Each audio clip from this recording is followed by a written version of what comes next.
The yellow beetle backfired 3 times before finally sputtering to a stop in front of the massive iron gates. I patted the dashboard affectionately, ignoring the cloud of smoke billowing from the exhaust. This car and I had crossed half the country together, and if she wanted to make a dramatic entrance, who was I to judge? The gates belonged to a mansion that looked like it had been designed by someone with unlimited money and zero sense of humor. All sharp angles and dark stone, looming over a circular driveway where a collection of black luxury cars sat like sleeping predators. My yellow bug looked like a canary that had wandered into a den of panthers. I was reaching for my phone to call Aunt Caroline when the gates simply swung open. No intercom, no questions. Just an invitation into a world I already suspected would swallow me whole if I let it. The driveway seemed endless. I counted 5 security cameras before I stopped counting, each one tracking my noisy progress toward the front entrance. By the time I parked between a Mercedes and what I was pretty sure was a Bentley, I'd already spotted 2 men in dark suits, pretending not to watch me from different corners of the property. "Welcome to Chicago, April," I muttered, grabbing my camera bag and the wilting flowers I'd bought at a gas station. The flowers had seemed like a good idea in Indiana. Now they just looked sad. The front door opened before I could knock. A woman in her early 50s appeared, her face lighting up with genuine warmth that seemed out of place in this fortress. "April," she exclaimed, pulling me into a hug that smelled like expensive perfume and vanilla. "I'm so glad you made it safely." Caroline, my father's sister, looked nothing like him. Where he'd been broad and gruff, she was elegant and refined, though her eyes held the same sharp intelligence. The drive was longer than I expected, I admitted, offering her the flowers with an apologetic smile. "These looked better 6 hours ago." She laughed, accepting them graciously. "They're perfect. Come in, come in. I've been so excited to have you here." The interior of the house was somehow both opulent and cold. Marble floors, crystal chandeliers, artwork that probably cost more than my entire college fund. But it was the silence that struck me most. A house this size should have had sounds, echoes of life. But instead it felt muffled, controlled. "Your uncle had to work late," Caroline explained, leading me through corridors that seemed to multiply. "But he's looking forward to meeting you at dinner. And King should be here soon." King. I'd heard that name exactly 3 times during our phone calls. Always in passing. Always with a slight change in Caroline's tone that I couldn't quite read. Her stepson, roughly my age, and from what little she'd shared, someone who ran their family's business with an iron fist. "Looking forward to it," I lied, following her up a sweeping staircase. My room was on the 3rd floor, overlooking a garden that looked too perfect to be real. Everything in it probably lined up according to some mathematical formula. The room itself was beautiful, decorated in shades of cream and gold that made me immediately worry about spilling something. After Caroline left with promises of dinner at 7, I unpacked my camera equipment first, clothes second. Priorities. The light coming through the windows was incredible, all golden and diffused. I spent 20 minutes just photographing the way shadows fell across the furniture, adjusting angles, testing exposures. I was hanging upside down off the bed, trying to get a shot of the ceiling fixture, when I heard footsteps in the hallway. They stopped outside my door. Not the uncertain pause of someone about to knock, but the weighted silence of someone deciding whether to interrupt. I stayed perfectly still, camera aimed at the door, waiting. The footsteps moved on. Dinner was scheduled for 7. At 6:55, I changed out of my travel clothes into a simple black dress that Caroline had insisted I bring. Not too formal, not too casual. I was aiming for "I belong here" when I absolutely didn't. The dining room could have hosted a small wedding. A table that seated 20 had been set for 4, all the place settings clustered at one end like we were trying to have an intimate dinner in a cathedral. Caroline was already there, arranging flowers in a vase. Her husband, Marcus, stood by the window, phone pressed to his ear, his back to the room. He was exactly what I'd expected. Tall, broad-shouldered, expensive suit. The kind of presence that demanded attention without asking for it. When he turned and saw me, his expression shifted from business to something warmer. "You must be April," he said, ending his call and crossing to shake my hand. His grip was firm but not crushing. "Caroline's told me a lot about you. Welcome to Chicago." "Thank you for having me," I replied, trying not to stare at the scar that ran from his left temple down to his jaw. It looked old, professional, the kind of mark that came with stories people didn't tell at dinner parties. We were making small talk about my drive when I felt it, that prickle at the back of your neck when you're being watched. I turned toward the doorway and found myself looking at the most beautiful and terrifying man I'd ever seen. He stood in the entrance like he owned not just the room, but the air in it. Tall, maybe 6'2", with dark hair that fell just slightly over his forehead despite obvious attempts to control it. Sharp jaw, sharper cheekbones, and eyes that were somewhere between gray and green, cold enough to make me want to check if the temperature had dropped. But it was the way he looked at me that stopped my breath. Not with interest or curiosity or welcome. He looked at me like I was a problem he was already calculating how to solve. "King," Caroline said warmly, though I caught the slight nervousness in her voice. "Come meet April." He moved with the kind of controlled grace that made you very aware he could move much faster if he wanted to. 3 steps into the room, and he was close enough that I had to tilt my head back slightly to maintain eye contact. "April," he said, my name flat and emotionless in his mouth. "Welcome." He didn't offer his hand, didn't smile. Just studied me with those cold eyes like he was cataloging every detail for future reference. "Thanks," I managed, refusing to look away first. "I've heard a lot about you." His eyebrow quirked. A fraction of an inch, barely perceptible, but I caught it. "Have you?" Before I could respond, Marcus cleared his throat. "Shall we sit? Dinner's ready." The meal was some kind of elaborate Italian thing that probably had a name I couldn't pronounce. I focused on my food, hyper-aware of King sitting directly across from me. He ate in silence, answering Caroline's questions with monosyllables, his attention seemingly elsewhere. But every time I glanced up, I found him looking at me.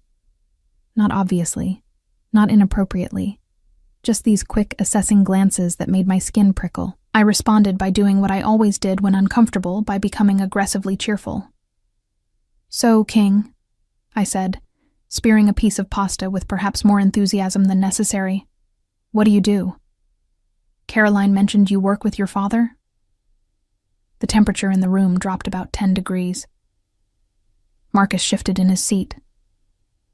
Caroline's fork paused halfway to her mouth, and King just looked at me with those dead eyes. "I manage the family business," he said finally. His voice was deep, controlled, each word measured. "Import, export, logistics." "Sounds exciting," I lied. "What do you import?" "Whatever our clients need." The silence that followed was deafening. I'd clearly stepped into something, some conversational minefield that everyone else could see, and I'd just trampled straight through. "April's here to finish her photography degree," Caroline jumped in, her voice bright with forced cheer. "At the Art Institute. She's incredibly talented." King's gaze shifted slightly, landing on the camera bag I'd left by the door. "You bring that everywhere?" "Pretty much," I admitted. "You never know when you'll see something worth capturing." His jaw tightened almost imperceptibly. "I prefer not to be photographed." "Noted," I replied, matching his flat tone. "I only shoot willing subjects." Something flickered in his eyes. Amusement, maybe, or challenge. It was gone too fast to tell. The rest of dinner passed in uncomfortable small talk. Marcus asked about my classes. Caroline wanted to know about my apartment search. I answered automatically while trying to figure out the man across from me. Every time someone mentioned anything remotely personal, his walls went up higher. He volunteered nothing, deflected everything, and made it very clear that he'd rather be anywhere else. As coffee was being served, Marcus's phone buzzed. He glanced at it, frowned, and stood. I need to handle something. King, can you drive April back to her hotel? I can take her, Caroline offered immediately. You have that charity meeting in 20 minutes, Marcus reminded her. King can do it. King's expression didn't change, but I saw his hand tighten around his coffee cup. Sure. 10 minutes later, I was sitting in the passenger seat of a black Audi that was worth more than my entire education, desperately trying to think of something to say to break the suffocating silence. The hotel was downtown, about a 20-minute drive. King drove like he did everything else, with absolute precision and zero wasted movement.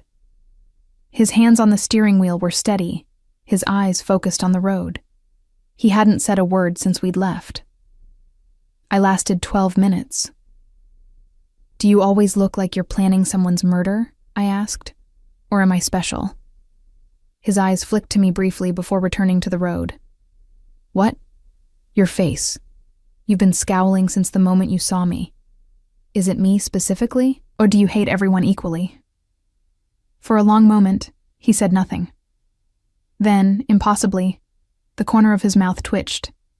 Not quite a smile, but close enough to count as a miracle. I don't hate you. Wow. Such warmth. I'm overwhelmed. This time, he definitely almost smiled. I don't know you well enough to hate you. Give it time, I suggested cheerfully. I'm very easy to hate. I talk too much. I ask inappropriate questions. And I'm told my laugh is annoying. Who told you your laugh was annoying? My ex-boyfriend, right before I threw his Xbox into a lake. Now he did smile. Just barely. Just enough to crack that perfect control. Why'd you throw his Xbox into a lake? Because he cheated on me with my roommate in our apartment while I was at class. The smile faded. His jaw tightened again. What was his name? The question caught me off guard. Why? Just curious. Something in his tone made my stomach flip. It was the same tone he'd used when Marcus mentioned business at dinner. Casual words wrapped around something much sharper. Ancient history, I said quickly. Not worth remembering. We pulled up to the hotel, a modest chain place that was clean and affordable and absolutely nothing like the mansion I'd just left. King put the car in park but didn't turn off the engine. Thank you for the ride, I said, reaching for the door handle. April. I paused, looking back at him. In the dim light from the dashboard, his eyes looked darker, more intense. Be careful in this city, he said quietly. It's not what you're used to. I grew up in Detroit, I countered. I think I can handle Chicago. Detroit doesn't have me in it. The words hung in the air between us, weighted with meaning I couldn't quite decipher. Was that a warning or a threat, or something else entirely? Good to know, I managed, pushing the door open. Thanks again for the ride. I was halfway to the hotel entrance when he called out. I turned to see him leaning out the driver's window, his face half in shadow. That laugh, he said, and I had to strain to hear him over the street noise. It's not annoying.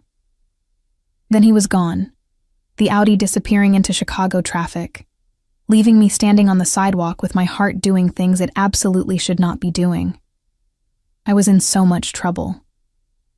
The Chicago Institute of Photography was everything I'd hoped for. Old building, new equipment, professors who actually gave a damn, and classmates who ranged from brilliant to pretentious, with very little in between.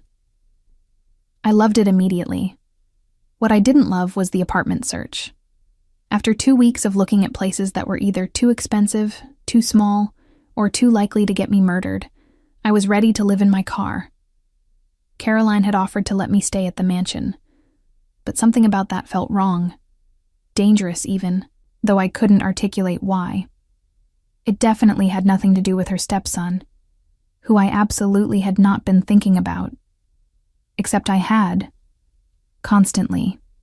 Those cold eyes, that almost smile, the way he'd looked at me like I was a puzzle he couldn't quite solve.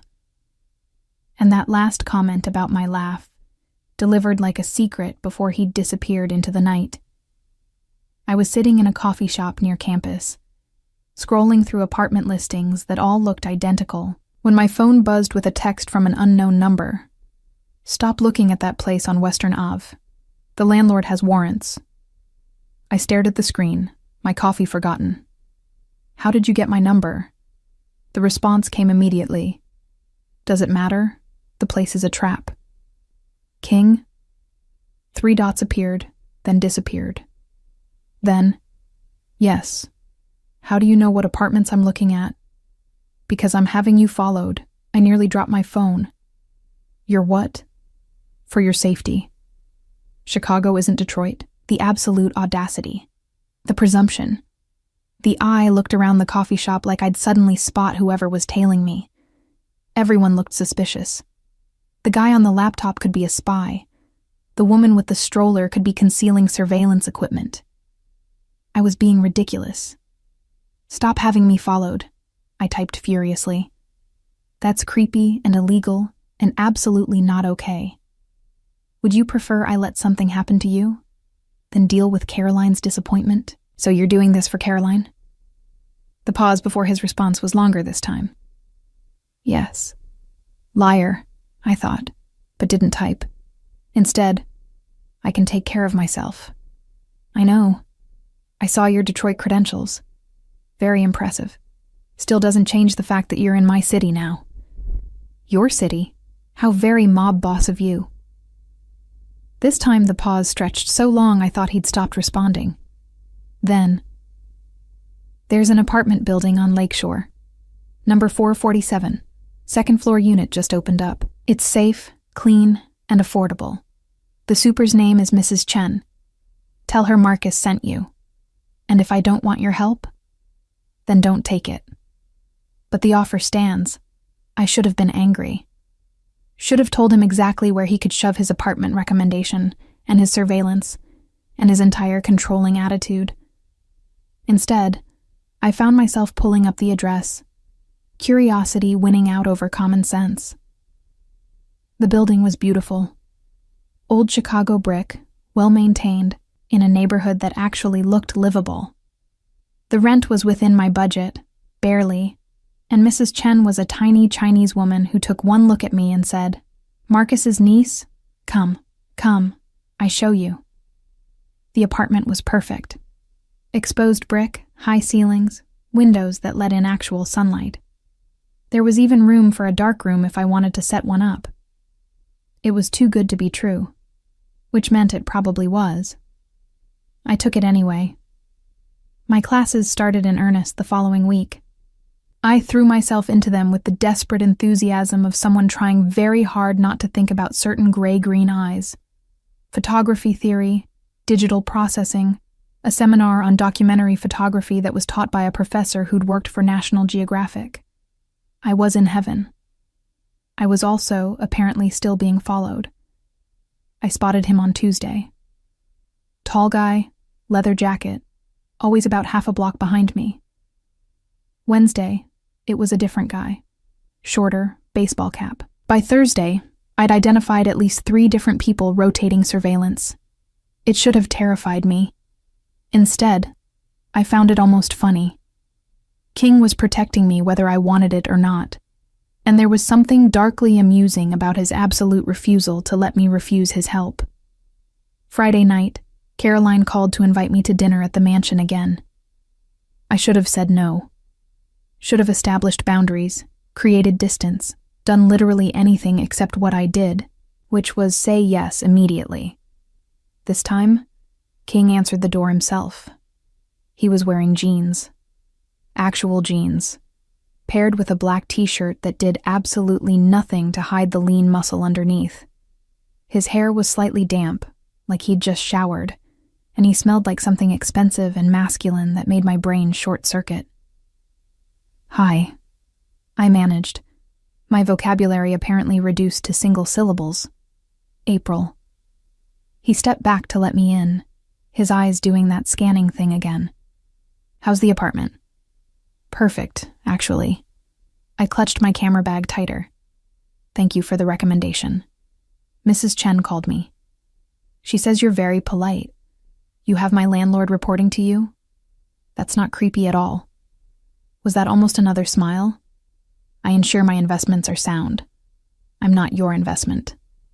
No, he agreed, closing the door behind me. You're Caroline's niece, which makes you family, and I take care of family. By stalking them, by keeping them safe. We stood in the foyer, too close, the air between us charged with something I didn't want to name. He smelled really good. It was distracting. Dinner won't be ready for another hour, he said finally. Caroline's still cooking. Marcus is dealing with something in his office. Should I wait in the living room? You could. Or, he paused, and I saw him weighing something internal. I could show you the garden. You mentioned wanting to photograph it. I had mentioned that, in passing, during that awkward first dinner. The fact that he'd remembered made my stomach do complicated things. That would be nice, I said carefully. The garden was even more beautiful at dusk. All strategic lighting and carefully cultivated wildness that probably took an army of gardeners to maintain. King walked beside me in silence as I photographed angles and shadows, occasionally adjusting my position but never actually posing. You're good at that, he said after several minutes. At what? Seeing things others don't. The way you frame shots. It's like you're finding stories in shadows. I lowered my camera to look at him. That was almost poetic. Are you feeling okay? His mouth quirked. Don't get used to it. I turned back to the garden, aiming at a fountain that caught the light perfectly. So what's your story, King? Why does everyone act like they're walking on eggshells around you? Because they are. Why? Because I make people nervous. The answer was matter of fact. I'm good at it. I'm not nervous. You should be. I lowered my camera again, meeting his gaze directly. Why? What are you going to do? Scowl at me intimidatingly? Something flickered in his eyes. Not quite amusement, but close. Would that work? Probably not. I'm pretty scowl-resistant, I've noticed. We stood there, not quite smiling at each other, the silence stretching but not uncomfortable. This close I could see flecks of gold in his eyes, could count the individual stubble on his jaw. He really was unfairly attractive, and the way he was looking at me was making it very hard to remember why getting involved with my aunt's stepson was a terrible idea. April, he started, then stopped. Frowned. Tried again. You should probably keep your distance from me. Why? Because I'm not. He gestured vaguely. Safe. Nobody interesting is safe. I'm serious. His voice dropped lower, more intense. You don't know what I'm involved in, what my life is like. Then tell me. No. Why not? Because once you know, you can't unknow it. And right now, you get to be normal. Keep that as long as you can. The words should have scared me. Should have sent me running back to my perfect new apartment to pack my bags and flee back to Detroit. Instead, they just made me more curious. What if I don't want to be normal? Trust me, he said softly. You do. Caroline called us in for dinner before I could argue. We ate pasta and made small talk and pretended that the conversation in the garden hadn't happened. But every time I looked up, I found King watching me with an expression I couldn't read. After dinner, I excused myself to use the bathroom. On my way back, I got turned around in the labyrinth of corridors and ended up in a part of the house I hadn't seen before. The decor changed here, got darker, more masculine. I was pretty sure I'd wandered into King's wing. I should have turned back. Should have retraced my steps. Instead, I kept walking, drawn by curiosity and the faint sound of music coming from one of the rooms. The door was slightly ajar. Through the gap, I could see what looked like a home office. Dark wood, leather furniture, floor-to-ceiling bookshelves, and King, sitting at a desk with his back to the door, phone pressed to his ear. "I don't care what he wants," King was saying, his voice cold and hard in a way I'd never heard before. "The shipment needs to be there Tuesday or the deal's off. No extensions, no excuses." He listened to whoever was on the other end, his free hand curling into a fist on the desk. "Then make him understand," King continued. "Use whatever methods necessary. I don't care if he's scared. That's the point." I backed away slowly, my heart pounding. Whatever methods necessary. The words echoed in my head as I finally found my way back to the dining room, where Caroline was serving coffee. "You okay?" she asked, noting my expression. "You look pale." "Just got a little lost," I said, forcing a smile. "This house is huge." King appeared in the doorway moments later, looking perfectly composed again. Nothing in his demeanor suggested I'd just overheard him casually discussing violence. "I should get going," I said abruptly, standing. "Early class tomorrow. I'll drive you." King offered immediately. "That's okay. I can call an Uber." "Don't be silly," Caroline interjected. "King doesn't mind." "Do you, dear?" "Not at all." The drive back to my apartment was silent and tense. I stared out the window, processing what I'd heard, trying to reconcile it with the man who'd commented on my photography and worried about my safety. We were 3 blocks from my building when King finally spoke. "You heard my phone call." It wasn't a question. I didn't bother denying it. "Some of it. And now you're scared. Should I be?" He pulled over, killed the engine, and turned to face me fully. His expression was unreadable in the darkness. "Yes," he said simply. "You absolutely should be. Are you trying to scare me away?" "I'm trying to be honest with you." Something in his voice softened. "You're Caroline's niece. You're sweet and funny, and you see the world through that camera like it's all just beauty waiting to be captured. That's not my world, April. My world is dark and violent and full of people who would hurt you just to get to me. I'm tougher than I look. I know. But tough isn't enough. Not for what I do." We sat in silence for a long moment. I should have been terrified. Should have thanked him for the ride and never looked back. Instead, I found myself reaching for the door handle with strange reluctance. "Thank you for being honest," I said quietly. "April." I paused, looking back at him. "That apartment on Lakeshore," he said. "The one I recommended? It's in a building I own. The security is connected to my system. If anything happens, anything at all, I'll know immediately. You put me in your building, without telling me, for your safety. That's not your decision to make." "No." His eyes met mine, intense and unwavering. But I made it anyway. "Stay angry at me if you want. Just stay safe." I got out of the car without another word, torn between fury and something that felt dangerously like attraction. As I watched him drive away, I realized I'd learned 3 important things tonight. 1. King was definitely involved in something illegal. 2. He thought I was sweet, funny, and saw beauty in the world. And 3. I was absolutely, definitely, completely in trouble. The photography club met every Wednesday at midnight in an old warehouse on the south side. I'd found out about it through a classmate, Emma, who'd promised me it was the best place in Chicago to shoot real, gritty, unfiltered city life. What she'd failed to mention was that the warehouse doubled as an underground club. I realized my mistake the moment I walked in. The main floor had been converted into a space that was half art gallery, half nightclub.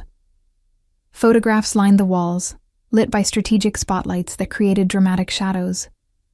But beyond the gallery space was a bar, a dance floor, and enough pulsing music to make my teeth vibrate. "This is amazing," Emma shouted over the bass. Come on, let's get drinks. I followed her through the crowd, camera hanging around my neck, trying to take in everything at once.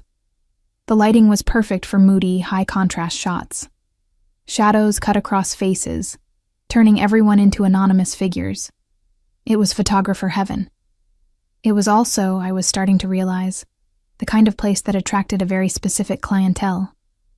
The men at the bar all had that same dangerous edge, the same watchful eyes.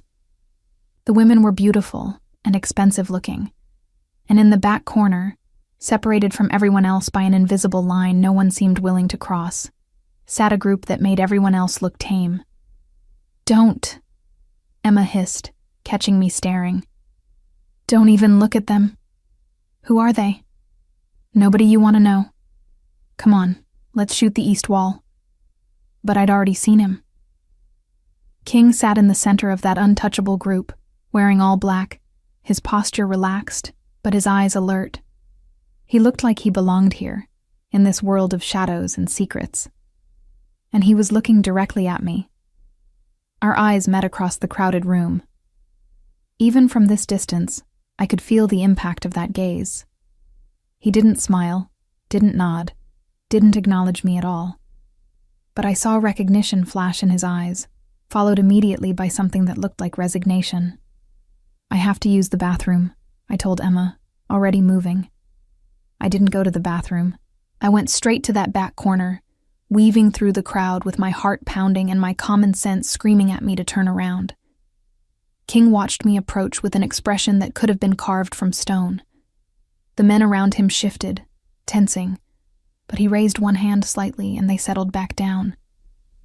"April," he said when I reached the table. His voice was flat, emotionless. "You shouldn't be here." "It's a photography club," I countered. "I'm a photographer. Pretty sure I'm exactly where I should be. This isn't the kind of club Caroline would approve of. Good thing I'm not Caroline." One of the other men snorted with laughter, quickly turning it into a cough when King's gaze shifted to him. The temperature around the table seemed to drop about 10 degrees. "Do you know who I am?" King asked me quietly. "You're my aunt's stepson. You run the family business. You drive a very nice car and you have terrible taste in surveillance teams because I spotted all 3 of them this week." Another snort of laughter, this time from a different man. King's jaw tightened. "You should leave. Now." "Or what? You'll have me escorted out? Call my aunt? Send one of your guys to follow me home?"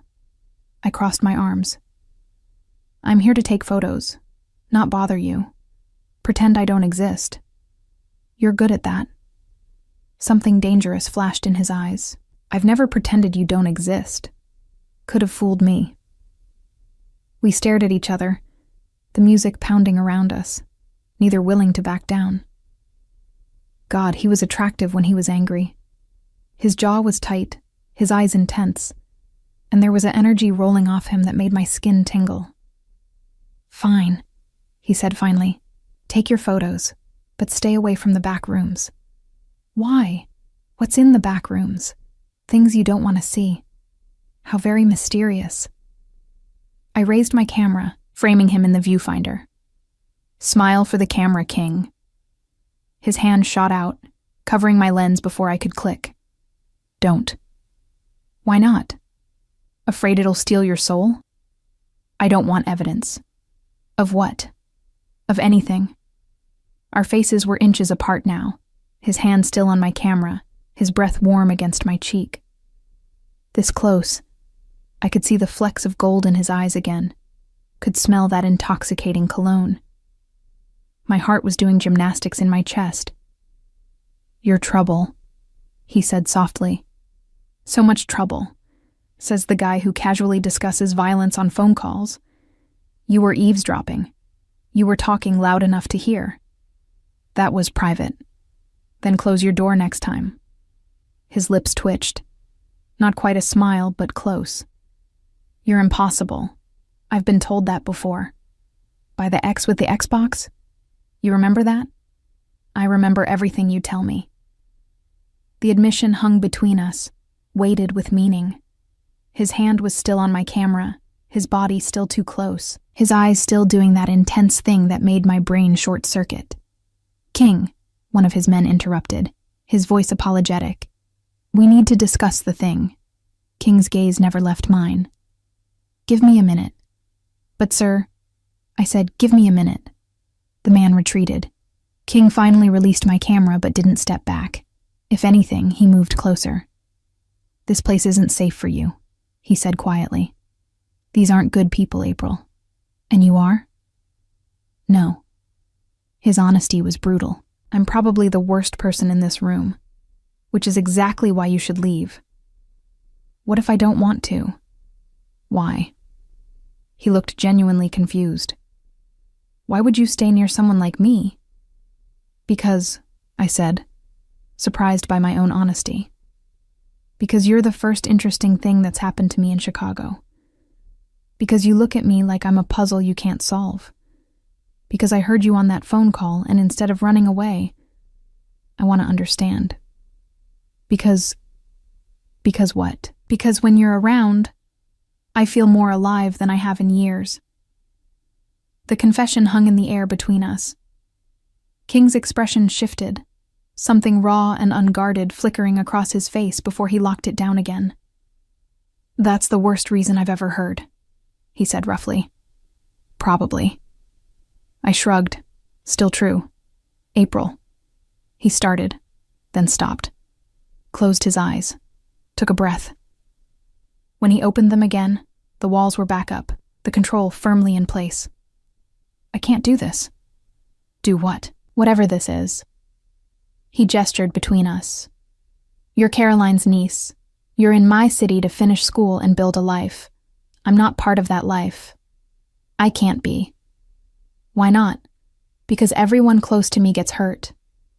It's not metaphorical, April. It's literal. My father was shot in front of me when I was 8. My mother died 3 years later because someone wanted to hurt me. My last girlfriend?" He stopped, his jaw working. "Let's just say she's not my girlfriend anymore. And not by choice." The words were delivered flatly, emotionlessly, but I heard the pain underneath, the guilt, the absolute certainty that he was toxic to everyone around him. "I'm not afraid of you," I said softly. "You should be. Everyone else is. I'm not everyone else." "No." His eyes met mine, and for just a second, I saw past all the walls to the person underneath. "You're really not." We stood there in our bubble of tension, the club pounding around us, neither of us willing to break the moment. I wanted to touch him, wanted to smooth away that line between his eyebrows, wanted to tell him that he wasn't poison, that he deserved something good, that I could be that good thing. But I didn't, because as much as I wanted to believe it, I'd heard that phone call. I'd seen the fear in Emma's eyes when she'd told me to stay away from his corner. I knew, deep down, that King was exactly as dangerous as he said he was. "I should go," I said finally. "Yeah." He stepped back, creating distance. "You should." I made it halfway across the room before I looked back. He was already surrounded by his men again, his attention on whatever business they needed to discuss. But as I watched, he glanced up, his eyes finding mine across the crowd. We stared at each other for a long moment. Then he did something that made my breath catch. He smiled. A real smile. Small and private, just for me. Then he turned away, back to his dark world, leaving me standing in the middle of a club full of strangers with my heart racing and my common sense in tatters. Emma found me moments later. "Please tell me you didn't just talk to King Moretti." "I might have. Are you insane? Do you know who he is? What he does?" I'm starting to get an idea. "April." She grabbed my arm, her face serious. "King Moretti is not someone you play with. He's dangerous. Like, actually dangerous. People who cross him disappear kind of dangerous. He hasn't disappeared me yet. Yet being the key word." She dragged me toward the exit. "Come on." We're leaving before you do something else stupid. I let her pull me outside, into the cool Chicago night. But as we walked to her car, I couldn't help touching my camera, thinking about that moment when King's hand had covered my lens, when his face had been inches from mine, when he'd admitted he remembered everything I told him. I was in so much trouble. And the really scary part? I was starting to think I didn't want to get out of it. The next morning, I woke up to 17 texts from Emma, all variations of, "Stay away from King Moretti." I was composing a response explaining that I absolutely, definitely, totally planned to do exactly that. I was lying, when there was a knock at my door. I opened it to find a delivery guy holding an enormous bouquet of white roses. "April Carter?" he asked, consulting his clipboard. "That's me. These are for you. Sign here." I signed, carried the roses inside in a daze, and found the card tucked among the petals. "Stop going to underground clubs in dangerous neighborhoods. I won't always be there to make sure you're safe." I should have been angry at the presumption, the control, the clear admission that he was still having me followed. Instead, I found myself smiling at the roses like an idiot. I was definitely, absolutely, completely in trouble. The roses sat on my kitchen counter for 3 days, mocking me with their perfect petals and their even more perfect message. I photographed them obsessively, from every angle, in every light, like if I captured them properly, I could somehow decode what they meant. Stop going to dangerous places. I won't always be there. Except he had been there. He'd been watching.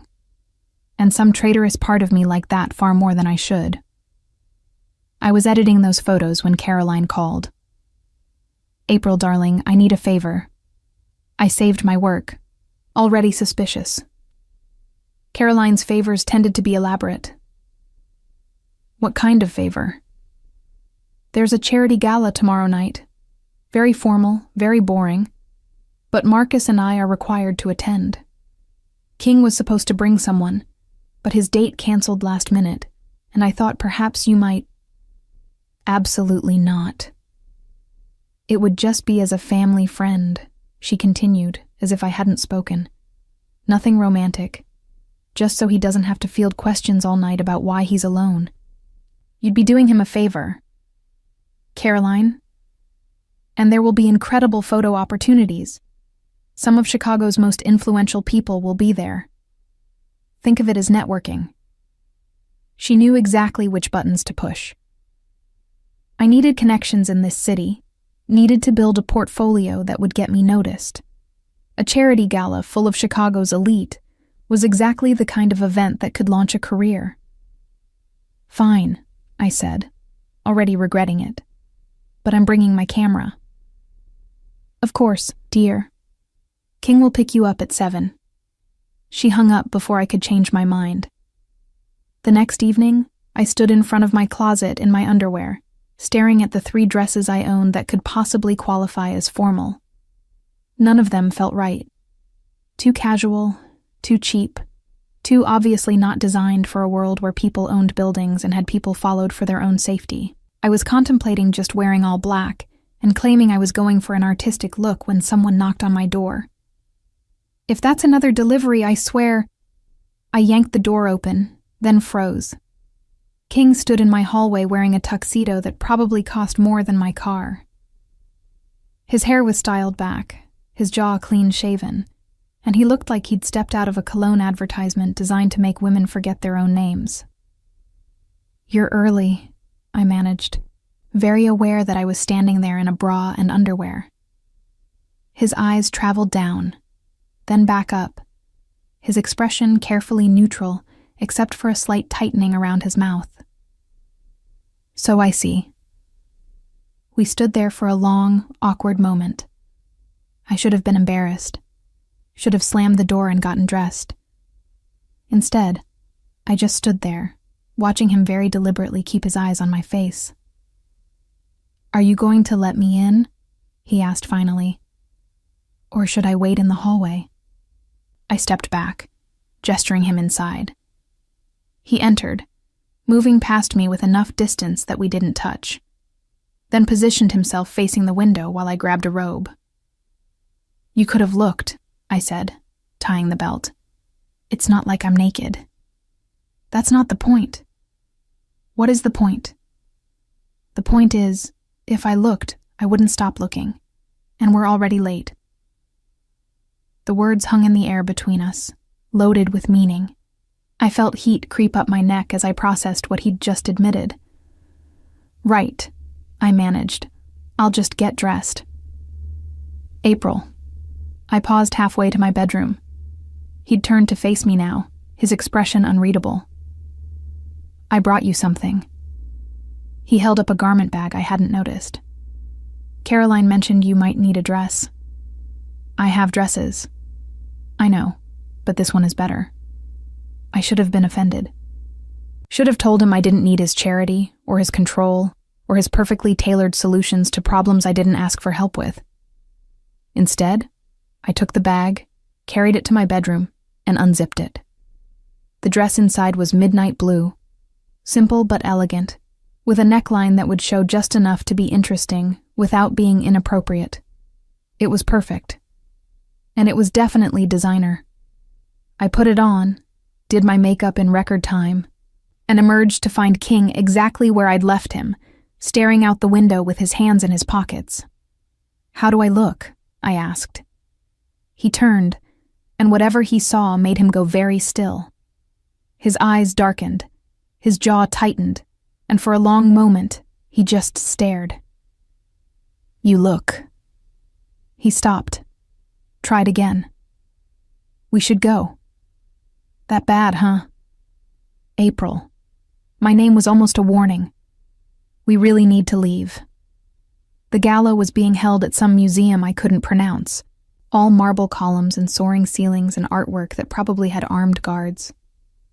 King's hand settled on the small of my back as we entered, warm and possessive through the thin fabric of my dress. "Stay close," he murmured. "Some of these people are dangerous. More dangerous than you. Different kind of dangerous." Inside, the room was full of Chicago's elite. Women in designer gowns, men in expensive tuxedos, everyone air-kissing and fake laughing and pretending they enjoyed spending thousands of dollars to stand around drinking champagne. I raised my camera, framing a shot of the chandelier. "Try to be subtle," King said quietly. "Subtle isn't really my thing. I've noticed."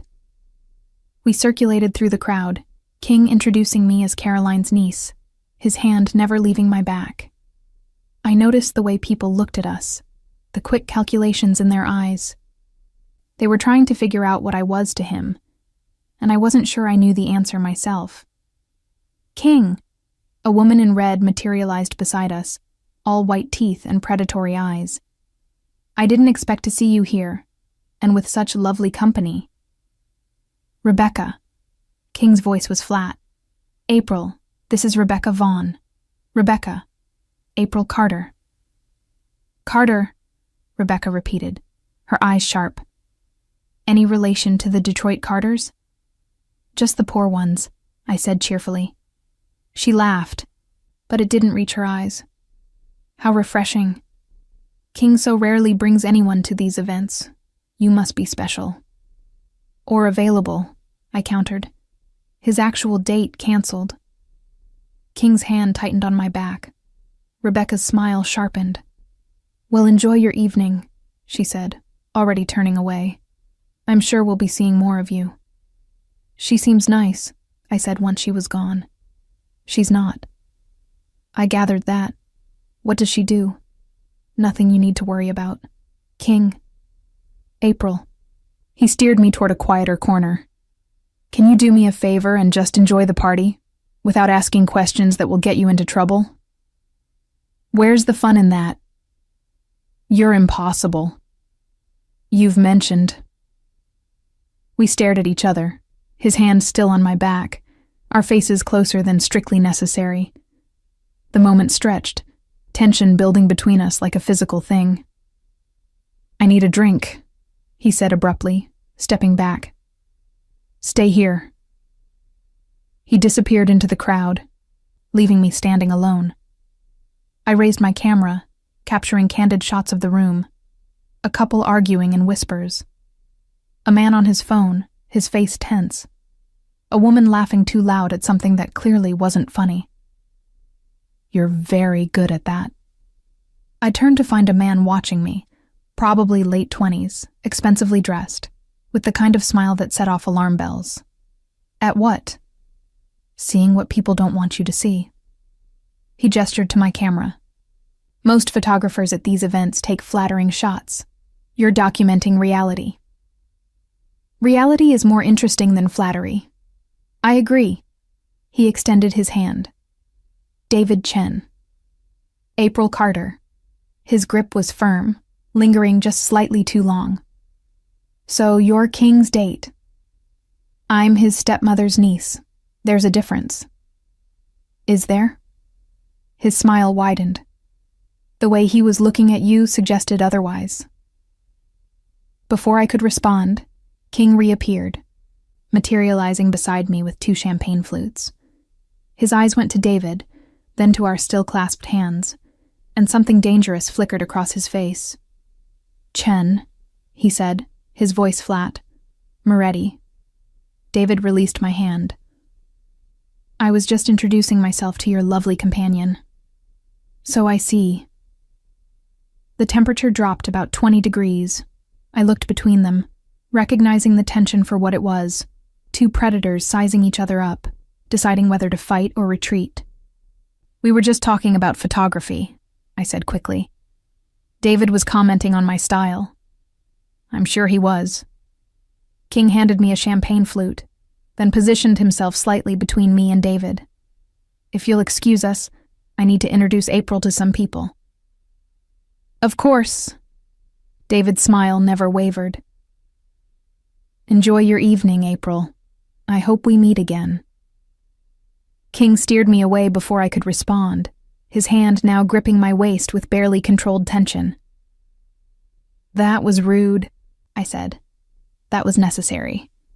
"Why? Who is he?" "Someone you don't want to know." "That seems to be everyone in your life."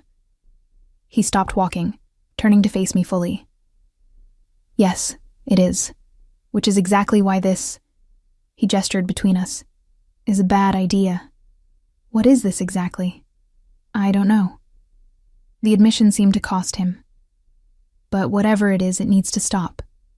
"Why?" "Because David Chen is dangerous. Rebecca Vaughn is dangerous. Every person in this room is dangerous in their own way.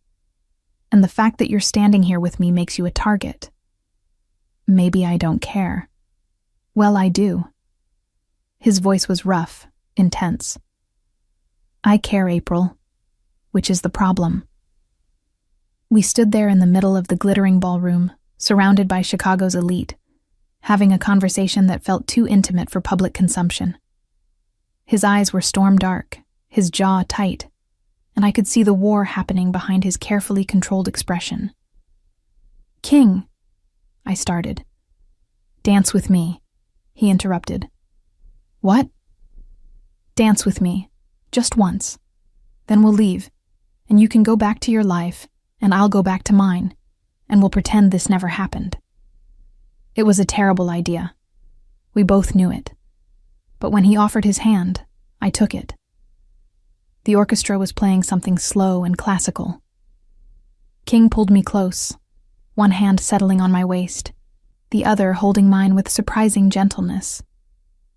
We moved together easily, naturally, like we'd been doing this for years instead of seconds. "You're a good dancer," I said, surprised. My mother insisted I learn, said it was part of being civilized. Was she right? No, but I'm good at pretending. We turned slowly, the room spinning around us, everyone else fading into background noise. This close, I could smell his cologne, could feel the warmth of his hand through my dress, could see the way his eyes kept dropping to my mouth. "April," he said quietly, "you need to understand something." "What?"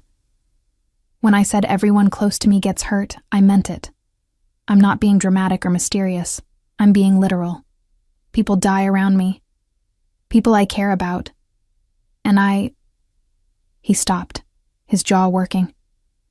I can't add you to that list. Maybe I'm stronger than you think. Maybe. But I'm not willing to test that theory. The song was ending. Our dance was finishing. This moment, whatever it was slipping away. What if I am? I asked. What if you're what? Willing to test that theory. He stopped moving, despite the music still playing. His eyes searched mine, looking for something. Doubt, fear, common sense. Then you're even more trouble than I thought, he said softly. Good. I smiled up at him. I'd hate to disappoint. His lips quirked despite himself. Impossible woman. Impossible man. We stood there on the dance floor, not moving, just looking at each other. The moment stretched, loaded with possibility and danger and something neither of us wanted to name. Then his phone buzzed. He pulled it out, glanced at the screen, and his entire demeanor changed. The softness disappeared, replaced by cold focus. We need to leave, now. What's wrong? Someone's at your apartment. My blood ran cold. What? Someone triggered the security system. They're inside. He was already moving, pulling me through the crowd. I need to get you somewhere safe. But my things can be replaced. You can't. We reached his car in record time. He opened the passenger door, practically shoving me inside, then took off before I'd even buckled my seatbelt. Who is it? I asked, my heart racing. Who's in my apartment? I don't know yet, but I'm going to find out. He drove like he was racing death itself, weaving through traffic with precision that should have terrified me. His phone rang twice. He answered on speaker, barking orders in that cold voice I'd heard during his business call. Status. 3 men, boss. They tripped the alarm at 9:47. Looked like they were searching for something. Did they find it? Don't think so. They left when the alarm went off. Get me everything. Photos, fingerprints, anything that tells me who they were and what they wanted. Already on it. He ended the call, his knuckles white on the steering wheel. King, I said carefully. What's happening? What's happening? He said, his voice deadly calm. Is that someone just made a very big mistake? We pulled up to a building I didn't recognize. King killed the engine, then turned to face me. You're going to stay here tonight. It's safe. I have people watching every entrance. Nobody gets in without my permission. Where are you going? To find out who broke into your apartment and make sure they never come near you again. King, April. He cupped my face with both hands, his touch gentle despite the violence in his eyes. I need you to trust me. Can you do that? I should have said no, should have demanded answers, insisted on calling the police, done literally anything except what I did, which was nod. Good. He pressed his lips to my forehead, the kiss gentle and heartbreaking. I'll be back soon. Then he was gone, speeding off into the night, leaving me standing in front of a strange building in a dress I didn't own. Terrified and confused, and absolutely certain that nothing in my life would ever be normal again. The building King left me, it turned out to be one of his properties, a luxury apartment complex with security that rivaled Fort Knox. A woman named Maria met me in the lobby, her expression kind but professional. Mr. Moretti called ahead, she said. You'll be staying in the penthouse tonight. Everything you need is already there. She wasn't kidding. The penthouse was stunning, all floor-to-ceiling windows and modern furniture. But what caught my attention was the bedroom, where a complete wardrobe had been laid out. Pajamas, casual clothes, even toiletries that were exactly my brand's. He'd done his research. Again. I should have been creeped out. Instead, I found myself touching the soft fabric of the pajamas. thinking about how King had looked at me on that dance floor, how his hands had trembled slightly when he'd cupped my face, how his voice had cracked when he'd asked me to trust him. I changed into the pajamas, made myself tea I didn't drink, and tried not to check my phone every 30 seconds. He didn't call. 2 hours passed, then 3. I photographed the city lights from the windows, edited old photos, reorganized my camera bag twice. Anything to keep from thinking about what might be happening out there. At 2 a.m, I heard the lock click. I grabbed the first weapon I could find, a table lamp, and positioned myself behind the door. April. King's voice, exhausted and rough. It's me. Don't attack me with furniture. I lowered the lamp as he entered, and my breath caught. He looked wrecked. His tuxedo jacket was gone, his shirt untucked and bloodstained, his knuckles raw and swollen. "Oh my God," I breathed. "What happened?" "It's not my blood." He moved past me, heading straight for the bathroom. Most of it, anyway. I followed, watching as he stripped off his shirt and turned on the sink. The muscles in his back were defined, perfect, except for the fresh bruises already forming along his ribs. "King, I found them." He scrubbed at his knuckles, the water running pink. "The men who broke into your apartment. And they won't be breaking into anywhere else. Ever." The implication hung in the air. I should have been horrified. Should have demanded details, called the police, done something. Instead, I just grabbed a first aid kit from under the sink. "Sit," I ordered. "April, sit down, now." Something in my tone made him comply. He sank onto the closed toilet seat, watching as I dampened a cloth and began cleaning the worst of the damage. "This is going to sting," I warned. "I can handle it." He didn't flinch as I worked, didn't make a sound even when I knew it had to hurt. Up close, I could see more damage, a cut above his eyebrow, another along his jaw. His face was a battlefield. "Why did they break in?" I asked quietly, dabbing antiseptic on his knuckles. "They were looking for your camera." My hands stilled. "My camera? Why?" "Because you photographed something you shouldn't have, at that club last week." I thought back, trying to remember what I'd shot. Shadows, lights, anonymous figures in the darkness. I didn't photograph anything specific. Just the space. "You photographed a man in the corner. Dark coat, scar on his neck. Remember?" I did remember. I'd thought he looked interesting, compositionally speaking. Who was he? Someone who doesn't like being documented. Someone who thought you were working for a rival organization. Working for, "I'm a photography student." They didn't know that. All they knew was that you showed up at a club where he was conducting business, took his picture, and left with me. His eyes met mine. They thought you were my spy. The full weight of that crashed over me. So they came after me because of you. Yes. And you. What? Beat them up? Killed them? His silence was answer enough. Oh God. I sank back against the sink, the first aid supplies forgotten. "King, you can't just... people can't just..." "In my world, they can." His voice was flat. "Those men came to your apartment with the intention of hurting you, of making you tell them things you didn't know. They would have tortured you, April. And when they realized you had nothing to give them, they would have killed you anyway. So yes, I handled it. And I'd do it again." We stared at each other. The bathroom suddenly too small, too intimate. His chest was bare, marked with violence I didn't want to examine too closely. My hands were shaking with adrenaline and fear, and something else I couldn't name. "You're insane," I whispered. "Probably. This world you live in, it's actually insane. I know.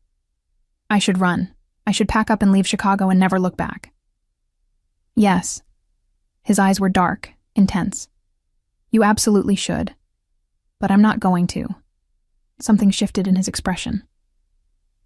Why not? Because, I said, stepping closer. Because you just risked everything to keep me safe. Because you're sitting here letting me clean your wounds like it's normal. Because despite everything, despite all the danger and violence and absolute insanity, I trust you. You shouldn't. I know. I moved between his legs, close enough to feel the heat radiating off his skin. But I do anyway. His hands came up, hovering near my waist but not quite touching. April, if I touch you right now, I'm not going to stop. Good. I leaned in, my lips inches from his. I don't want you to stop. For a long moment, we just stayed there, breathing the same air, teetering on the edge of something we both knew was dangerous. His eyes dropped to my mouth, his pupils dilating, his control visibly fraying. This is a terrible idea, he breathed. The worst, I agreed. You're going to get hurt. Maybe, but not by you. That broke him. His hands grabbed my waist, pulling me onto his lap as his mouth crashed against mine. The kiss was nothing like I'd imagined. It was desperate and rough and tasted like blood and antiseptic, and something darker, more primal. I kissed him back with equal intensity, my fingers threading through his hair, my body pressed against his bare chest. Every place we touched felt electric, charged with weeks of tension finally releasing. He stood, lifting me with him, my legs wrapping around his waist. We made it as far as the bedroom doorway before he pressed me against the wall, his mouth moving to my neck. Tell me to stop, he demanded against my skin. Tell me this is crazy, and we should think about it, and I'll stop. Don't stop, I gasped. Don't you dare stop.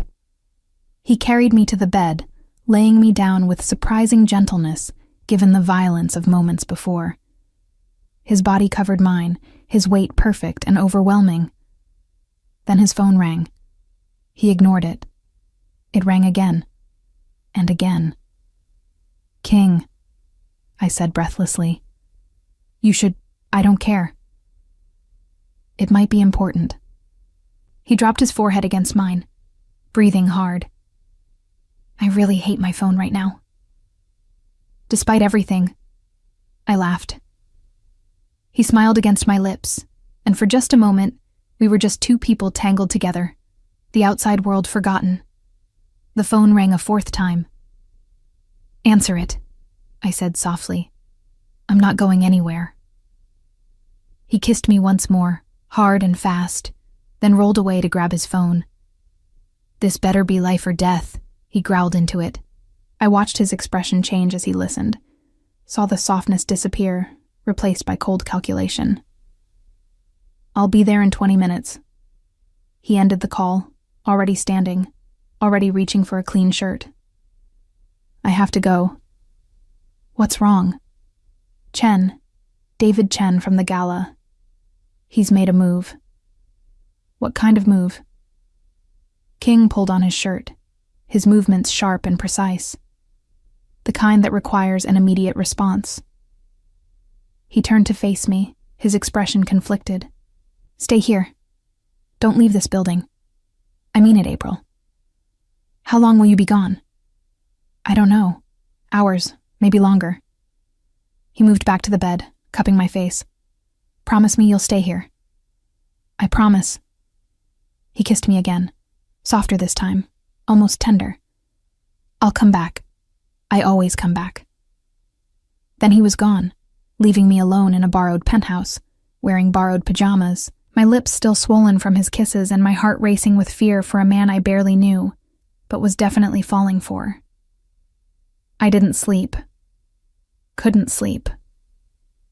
Instead, I paced the penthouse, took photos of the city at sunrise, and tried not to imagine all the horrible things that could be happening. King finally returned at 8 a.m, looking exhausted but uninjured. It's handled, was all he said. What's handled? Chen won't be a problem anymore. Did you? No, he read my mind. He's alive, just significantly less interested in whatever information he thought you had. I should have asked more questions, should have demanded details. Instead, I just pulled him into a hug, pressing my face against his chest. I was worried, I admitted. His arms came around me, holding tight. I'm sorry. Don't be sorry. Just don't die. I'll try my best. We stood there for a long moment, neither of us wanting to move. Finally, he pulled back, his hand coming up to trace my jaw. I need to tell you something, he said quietly.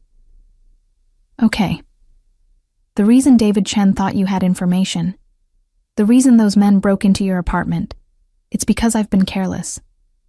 I've been seen with you too many times. People are starting to think you're important to me. Am I? The question escaped before I could stop it. Important to you? His eyes met mine, vulnerable in a way I'd never seen. Yes, which is exactly the problem. Why is that a problem? Because being important to me makes you a target. Every rival I have, every enemy, every person who wants to hurt me will see you as the way to do it. So, what are you saying? I'm saying, he took a breath. I'm saying you should probably keep your distance, for your own safety. I stepped back, processing that.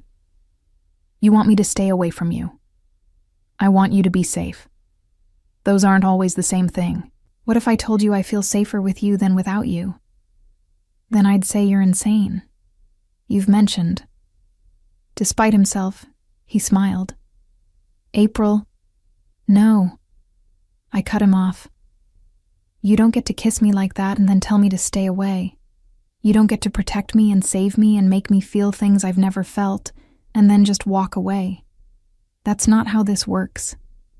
That's exactly how this has to work. Why? Because you're afraid? Because you think I can't handle your world? Because I care about you. The words exploded out of him. Because for the first time in years, I actually care about something other than survival and control. And that terrifies me more than any enemy I've ever faced. We stared at each other, the truth finally laid bare between us. I'm falling in love with you, I said quietly. I don't want to be.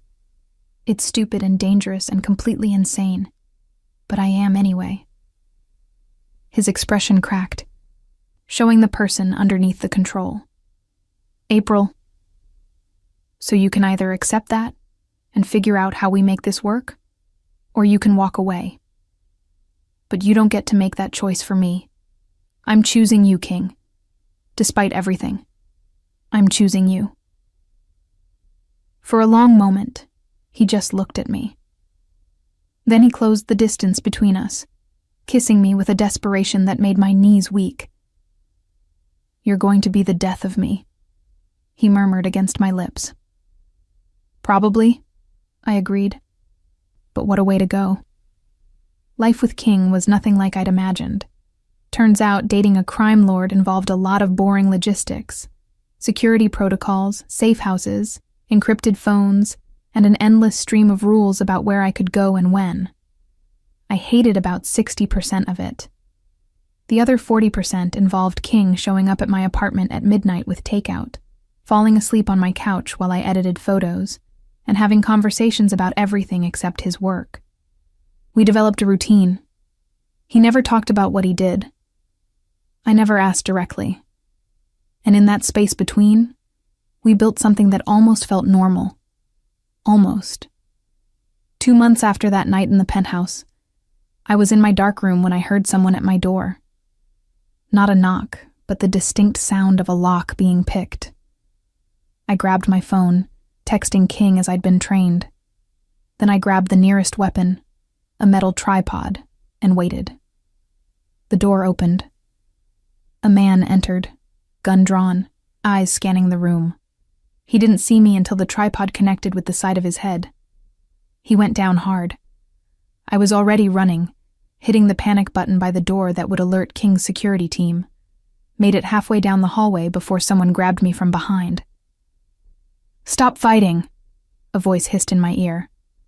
"We just want to talk."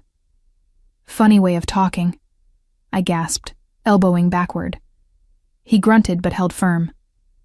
"Your boyfriend has something that belongs to my boss. We need to know where it is." "I don't know anything about King's business." "That's what they all say." He was dragging me toward the stairs when I heard footsteps pounding up from below.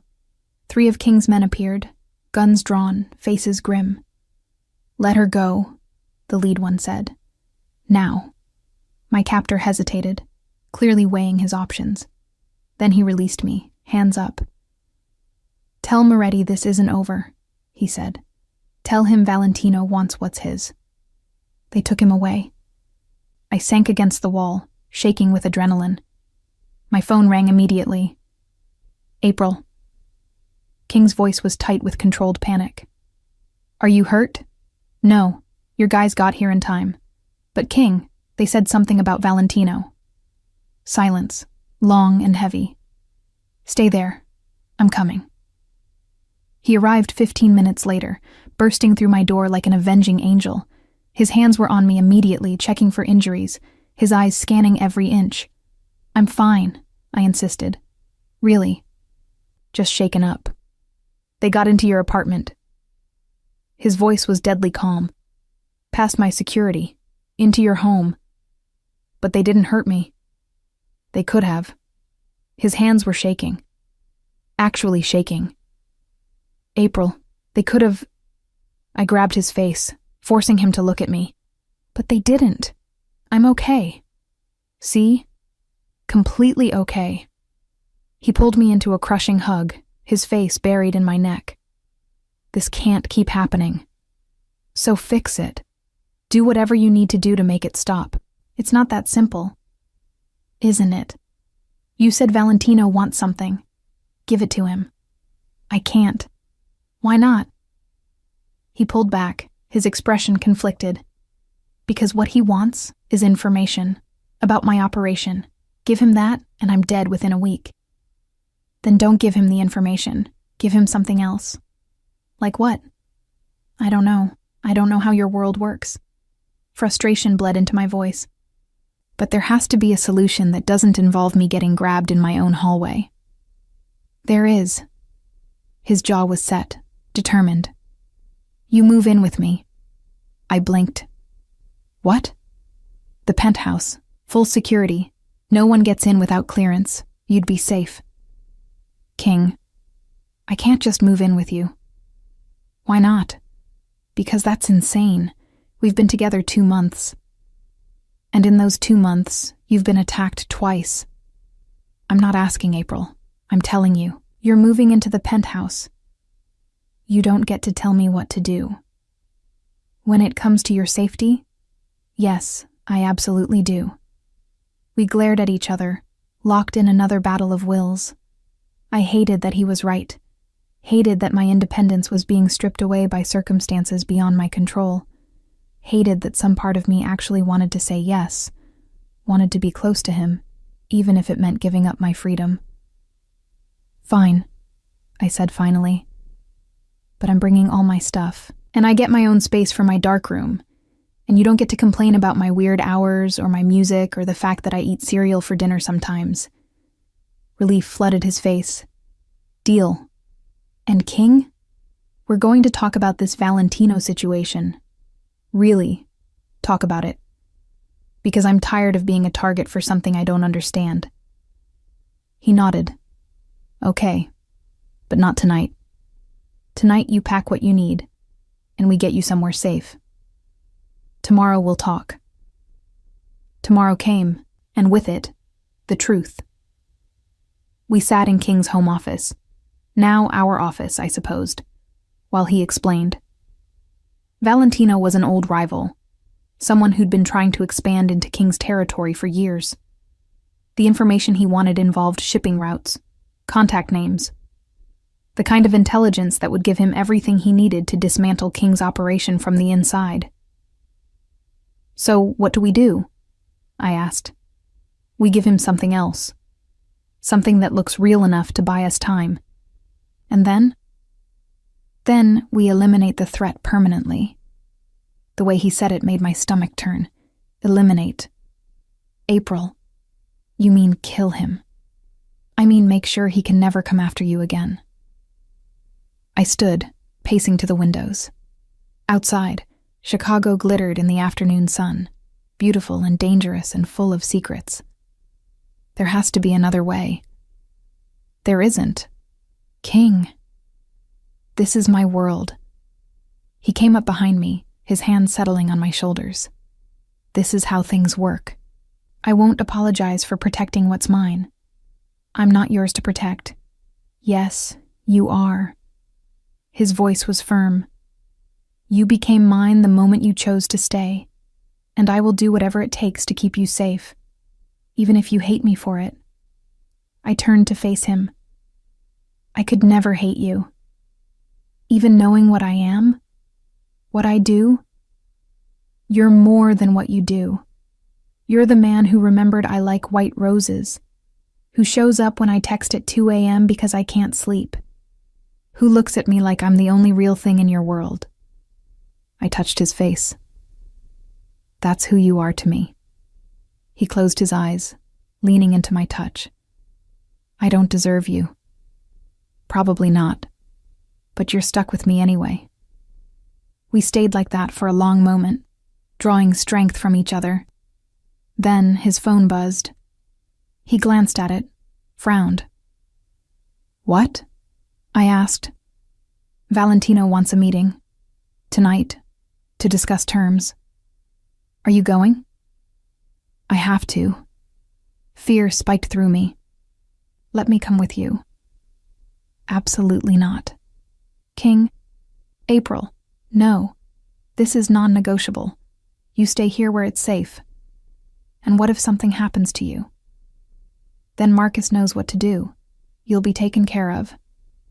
I don't want to be taken care of. I want you alive. He pulled me close, kissing my forehead. I'll be fine. Valentino wants to talk, not fight. It'll be a negotiation, nothing more. Promise me. I promise. He was gone by 8, leaving me alone in the massive penthouse with 2 security guards outside and instructions not to leave for any reason. I tried to work on editing photos but couldn't concentrate. Tried to read but the words blurred together. Tried to do anything except imagine all the ways tonight could go wrong. At midnight, my phone rang. Unknown number. Hello? April Carter? A man's voice, smooth and dangerous. Who is this? Someone with information you need. King walked into a trap. He's at the Riverside warehouse. Valentino's men have him. My blood ran cold. How do I know you're telling the truth? You don't. But if you want him alive, you'll come now. Alone. The line went dead. I stood frozen, mind racing. This could be a trap. Probably was a trap. But what if it wasn't? What if King really was in danger, and this was my only chance to help? I grabbed my camera bag, old habit, and headed for the door. The security guards tried to stop me. I told them it was an emergency, that Caroline had called, that I needed to go immediately. They wavered. I used that moment to slip past them and into the elevator. Getting a cab at midnight wearing all black probably made me look suspicious, but the driver didn't ask questions. The warehouse was on the outskirts of the city, in an industrial area that looked abandoned. The cab dropped me off at the corner. I paid, waited until he drove away, then approached the warehouse on foot. The front door was unlocked. Inside, the space was cavernous and dark, lit only by moonlight filtering through broken windows. I could hear voices deeper in, echoing off the walls. I moved closer, staying in the shadows, my camera clutched like a talisman. Through a doorway, I could see them. King was tied to a chair, his face bloodied but his eyes alert. Valentino stood in front of him, flanked by 4 men with guns. They were talking. but I was too far away to hear. I should have called the police, should have called King's men, should have done literally anything except what I did, which was raise my camera and start documenting. Flash off, silent shutter. I captured everything. Valentino's face, his men, the weapons, the evidence that would put them away for years if it ever made it to the right people. I was so focused on shooting that I didn't hear the footsteps behind me until it was too late. Found a little spy, someone said. Grabbing my arm, they dragged me into the main room. King's eyes went wide with horror when he saw me. "April," he breathed. "No, what are you?" "She came to save you," Valentino interrupted, his voice amused. "How touching. The photographer and the crime lord. It's almost romantic."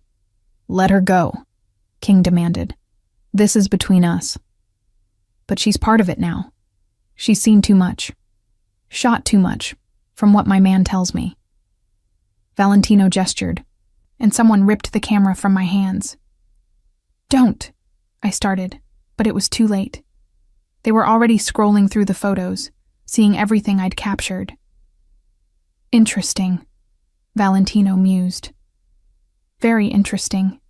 These might actually be worth something. To the police, or to your rivals, King. I wonder what they'd pay for evidence of your activities."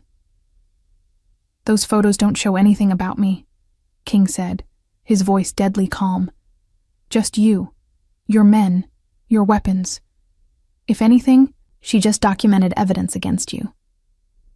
Valentino's expression darkened. "Then perhaps neither of you leaves here tonight." The temperature in the room dropped. I felt the man holding me tense, his grip tightening. King's eyes met mine across the space, and I saw fear there. Real fear. Not for himself, but for me. "Take me," King said. "Kill me if that's what you want. But let her go. She's not part of this world. She's innocent." "Is she?" Valentino moved closer to me, studying my face. "The girlfriend of Chicago's most dangerous man? I don't think innocence applies anymore." What happened next occurred in seconds, but felt like hours. The warehouse doors burst open. King's men flooded in, weapons drawn, shouting commands. Valentino's men returned fire. I was shoved to the ground, concrete scraping my palms, my camera skittering away.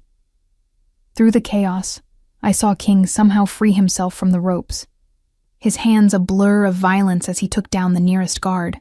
Saw him fight his way toward me, every movement precise and brutal. Then I saw Valentino raise his gun, aiming at King's back. I didn't think, just reacted. Grabbed my camera, heavy, metal, expensive, and threw it with all my strength. It hit Valentino's arm just as he fired. The shot went wide, embedding in the wall instead of King's spine. King spun, saw what I'd done, and his expression shifted to pure fury. Not at Valentino, but at me for putting myself in danger. He finished it in seconds. Disarmed Valentino, had him on the ground, surrounded by King's men who'd taken control of the situation with terrifying efficiency. Then he was pulling me up, his hands everywhere, checking for injuries. "Are you insane?" he demanded. "Coming here alone? You could have been killed. You were going to die." "So you thought you'd die too? Is that the plan?" "My plan was to save you. By getting yourself shot?" I threw my camera, my very expensive camera that I loved. "So you're welcome." We were shouting at each other in the middle of a warehouse full of armed men and criminal evidence and literal blood on the floor. It should have been terrible. Terrifying. Instead, King grabbed my face and kissed me. Hard, desperate, like he needed to confirm I was real and alive and actually there. "Don't ever do that again," he said against my lips. "Do what? Save your life? Risk yours for mine." Too late. Already did it. Would do it again. He pulled back, studying my face. "You're insane. You've mentioned. Despite everything, He smiled. I love you. The words hung in the air between us, the first time either of us had said it out loud. Around us, King's men were securing Valentino and his crew, police sirens wailing in the distance. I love you too, I said, even though you're a controlling, overprotective, criminal mastermind who thinks he knows what's best for everyone. And you're a reckless, stubborn, impossibly brave woman who throws expensive cameras at armed criminals. We're quite a pair. The worst. Absolutely terrible. He kissed me again, softer this time. When he pulled back, his eyes were serious. This isn't over. Valentino has connections. There will be retaliation. I know. You could still leave. Go back to Detroit. Be safe. I could, I agreed. But I won't. Because I'm choosing you, King. I chose you that first night at the club. I chose you when I moved into the penthouse. I'm choosing you now. So unless you're choosing differently, never. The word was absolute. I'm never letting you go. Good, because I'm never leaving. We stayed like that for a moment, surrounded by chaos, but finding peace in each other. Then Marcus arrived, taking control of the scene with the kind of efficiency that spoke to years of practice. You two should go, he said, before the police get here. I'll handle this. Dad, King started. Go. Take April home. Let me clean up your mess. King nodded, then laced his fingers through mine. Come on, let's get out of here. We made it halfway to the door before I stopped. Wait. My camera. It was lying near where I'd thrown it, the lens cracked, the body dented. Probably ruined. I picked it up anyway, cradling it like an injured pet. I'll buy you a new one, King said. It's not about the camera. I looked up at him. It's about what it represents. I came to Chicago with that camera, thinking I'd document beauty. Instead, I documented violence and danger, and I paused. And you. I documented you. I hate being photographed. I know, but I have hundreds of shots of you anyway. You pretending not to notice. You almost smiling. You looking at me like I'm the only thing in your world that matters. His expression softened. Because you are. See? That's the stuff I photograph. The truth underneath the control. He took the broken camera from my hands, set it carefully aside, then pulled me close. You're impossible, he murmured into my hair. You've mentioned. And I love you anyway. Good. Because you're stuck with me now. We left the warehouse hand in hand, stepping out into a Chicago dawn that painted everything gold and pink. Behind us, the mess was being cleaned up, evidence disappearing, witnesses being managed. The world King lived in, taking care of itself the way it always did. But in front of us was something different, something neither of us had expected to find. A future built not on violence or fear or control, but on choice, on trust, on two impossible people finding each other against all odds and deciding to stay. So what now? I asked as we reached his car. Now? He smiled, the real smile I'd only seen a handful of times. Now we go home. We sleep for about 12 hours, and then we figure out how to live a life where you're a photographer and I'm a criminal, and somehow we make that work. Sounds complicated. Everything about us is complicated. True. I kissed him quickly. But what's life without a little danger? Says the woman who just threw a camera at a mob boss. Technically, you're also a mob boss, so it's very on brand for me. He laughed, the sound genuine and free. Get in the car, Trouble. Is that my nickname now? Trouble? Among others. Care to share? Not until we're safely home and you can't throw anything else at me. I slid into the passenger seat, watching as he rounded the car to the driver's side. The sun was fully up now, Chicago waking up around us, completely unaware that somewhere in a warehouse, a crime lord and a photographer had just saved each other's lives. As we drove through the city streets, King's hand found mine, lacing our fingers together. "No regrets?" he asked. I thought about everything that had led to this moment. Running from Derek, meeting King, the roses, the gala, the attacks, the fear and danger and absolute insanity of falling in love with someone from a world I didn't understand. "Not one," I said honestly. "You?" "Only that I didn't find you sooner." We drove home in comfortable silence, two people who'd played with danger and paid the price. My broken camera, his bruised knuckles, the enemies we'd made, the normal life we'd never have. But we'd also won something more valuable than safety. We'd won each other. And in the end, that was worth every risk, every danger, every impossible choice that had led us here. King parked in the underground garage of his building, our building. As we rode the elevator up to the penthouse, I leaned against him, exhausted and wired and more alive than I'd ever felt. "I'm going to sleep for a week," I mumbled. "Good. I'll join you." "And then?" "Then we live. We take photos and conduct business and find ways to make this insanity work. Together. Always together." The elevator doors opened onto the penthouse. Home. For the first time since leaving Detroit, I felt like I'd found where I belonged. Not in a city, not in a building, but with a person. This impossible, dangerous, beautiful person who'd claimed me from the moment we met and never let go. I collapsed onto the bed, still wearing my dirty clothes from the warehouse. King joined me, pulling me close, his chin resting on top of my head. "April?" he murmured, already half asleep. "Yeah?" "Don't ever change.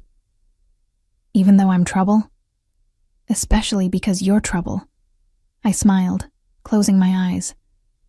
Outside, Chicago hummed with life. Inside, in this moment, we were safe. Together. Home. Two people who'd played with danger and survived. Two people who'd paid the price and decided it was worth it. Two people who'd found each other in the darkness and chosen to stay. And maybe, just maybe, that was the happiest ending we could have hoped for.